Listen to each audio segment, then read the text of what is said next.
যে হতো সে বলতো আমি আসবো, আমরা কেন বলবেন? আমার কথা শুনে ইমরানও এই বিষয়গুলো নিয়ে ভাবতে থাকে আর আমার দিকে তাকাতে থাকে। একটু থেমে সে বলল, আপনি কি ভাবছেন আমি মারজানের কবজায়? আপনি আমাকে সন্দেহ করছেন?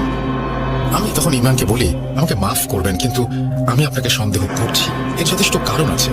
প্রথমত, আপনি যে রেস্টুরেন্টে কাজ করেন তার সামনে দোকানের মালিক, যার সাথে আপনার ভালো সম্পর্ক, তাকে জিন কবজা করেছিল।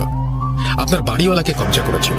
আপনার আশেপাশে যারা আছে তাদের সবারই কেন এমন হচ্ছে? কোনো উত্তর আছে? আমাকে প্রমাণ দিন আপনি মারজান নন। এরপর ইমরান রেগে গিয়ে আমাকে জোরে একটা ধাক্কা দিয়ে রুম থেকে বের হয়ে যায় আর বলতে থাকে, ছোটবেলা থেকে আমি ওকে খুঁজে বেড়াচ্ছি, প্রতিশোধ নিতে চাচ্ছি, আর আপনি বলছেন আমি মারজান? বাহ!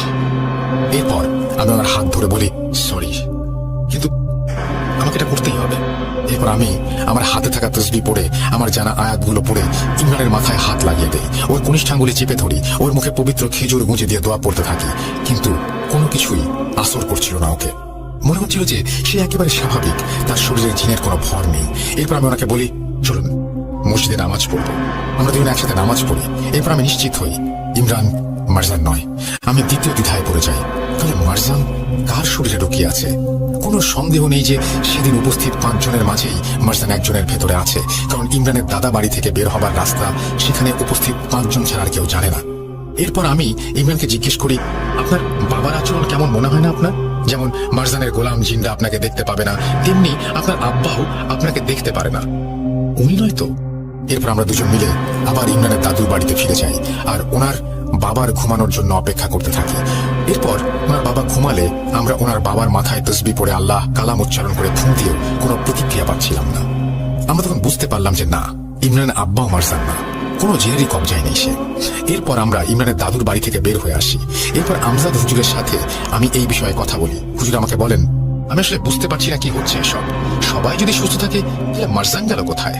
আমি এর উত্তর জানতাম না। এভাবেই ভাবতে ভাবতে দিন কেটে যাচ্ছিল। হঠাৎ একদিন ইমরান মাদ্রাসায় এসে আমাকে ডাকতে লাগলেন।